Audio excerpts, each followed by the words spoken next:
we have been blessed to have about 12 guys over the last 15 months, and these are 10, 11, and 12, who have graduated from our Give Back program.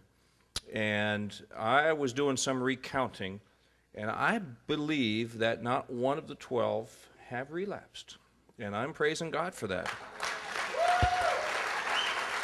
And our what we call our program flow or our ministry flow starts in the front door. Many of you have been by the front door of the Bread of Life Mission. Beautiful old Uddenberg Grocery Market, steel and glass doors that are right there on the corner of First and Main. And that's where about 100, 150 men, some women, come through our doors looking for anything from phone service to restroom and sometimes just to come in out of the cold, snack, lunch, and on and on and on. And so that's about 6-7 days a week that happens. We have about 100 guys or more come in off the streets and just take care of that. We have chapel services at night, and we have that happens 7 days a week. And out of the chapel services, folks like yourselves come down and lead men to the Lord. And there's several men, about 60 men, who say, I just need to get out of addiction, and I need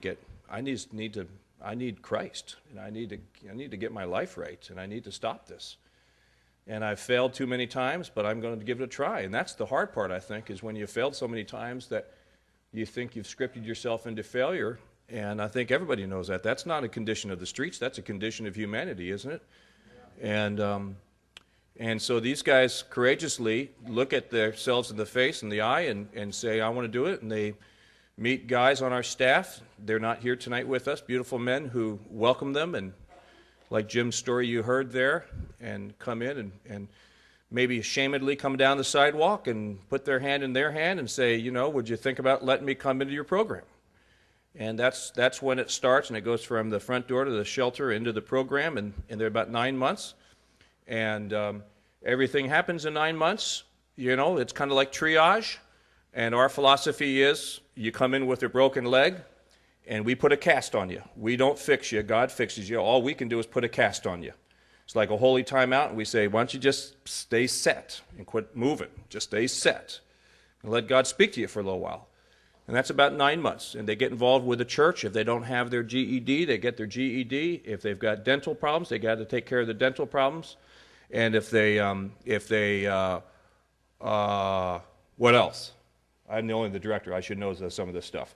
If they're tangled up financially, they get untangled financially, legally, driver's license, food, health card. Keep going, Brian. Keep telling me now. Keep telling me. Communicate back with their family. Start paying child support. Come on, you guys are supposed to be helping me. This is you, not me. This is you. Is that about it? And a lot more. 12-step recovery. So a lot more. So these guys now are graduated from Give Back, and know that the three of them are going into Heroes. Technically, Robert's not going over to the Heroes shop, but at Heroes, they begin to put a little money in their pocket. It's a catering business that helps men and women get back into life, and it helps them to have the opportunity to go back and work. But it's not going right out there all the way. It's going back and work, but they get a chance to still stay in community, still stay in program, put a little money in the pocket, and stay connected and keep working on the things. Because I've learned the hard way that God does not give a guy his holy direction in 9 months. You just cannot put a date on the calendar and say, there, it's going to happen in 9 months. To the day, you're going to know exactly what God wants you to do. So it takes a little time, and Heroes gives these guys an opportunity to extend that and get themselves in a better position to make the final move up and out. Our biggest need, we're talking about windows tonight. Windows is not ministry, right? But Windows is you understand, right? Windows is the case, right? Windows is the case. If you don't have a case, you don't have a ministry. So Windows is the big box. We're taking care of the box tonight. But our dream is to establish what's called a dream center. Several of us are going down to Los Angeles to meet Barnett and his staff.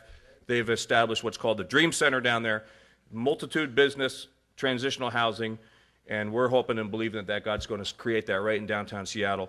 And it's guys like these guys, all that you met, who are really part of the Dream Center, and they go out and they reach. We have something called Crazy Tuesday, and it's It's a lunch that happens, and Crazy Tuesday, these guys have to be on their toes because we have it's the only time in the missions week that we just open the doors and say, come on in, we're serving you a hot meal. And we get the fruit of that. And so and Robert's right in the middle there. Robert's right in the middle of that. Robert kind of is our order guide during Crazy Tuesday.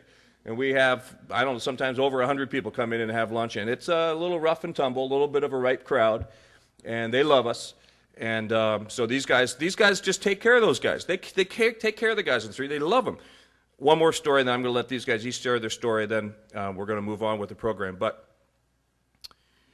you know, I was doing my typical executive director lament. You know, we can work harder, we can do better, we can be more of a team, we can have a bigger vision, guys tie in the vision. I was doing all that stuff. I don't know if anybody listens, but I always do that lament. But I just kind of keep lamenting. And somebody said, hey, you should hear about the story that happened last weekend. Tell me the story. Well, about a 400-pound guy, was it 400 pounds? All of that. He was pretty heavy. He was all that. I see Dalen in the back going for 5. You're saying 5? You're saying 5. It was a Friday night, and he was stuck in Pioneer Square in his wheelchair without any power. All right, so there you go. So he's a large man, and he's stuck in his wheelchair in Pioneer Square, and he's needing to get to the train station to go where? I can't remember. Pittsburgh. Trying to get to Pittsburgh, but he's stuck in Pioneer Square on a Friday night.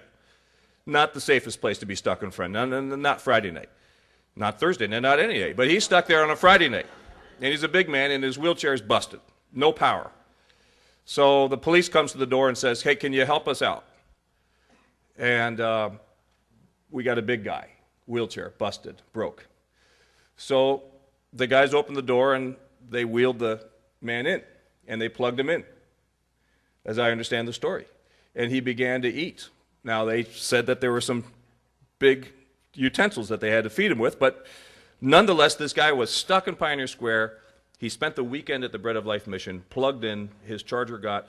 One of the guys on staff heard his plight, went up to the bus station himself, didn't give him the cash, he knows better than that, went up to the bus station, bought a ticket to Pittsburgh, gave it to the guy and said, here, we'll give you a ride up to the bus station, there you go, you're on your way to Pittsburgh. And I thought to myself, good night, here I am lamenting, but these guys get it. These guys get it. These guys get it. They learn ministry. They learn to give. They learn to care. They learn to bless. And, you know, you should feel good about the Bread of Life mission. So you're going to hear, what is it, like a 1.5 minute, 30-second story, something like that? Something like that from each of these guys. I guess you're going to wrap it up there big time. Oh, wow. You're going to wrap it up. So here we go. I'm going to give you that.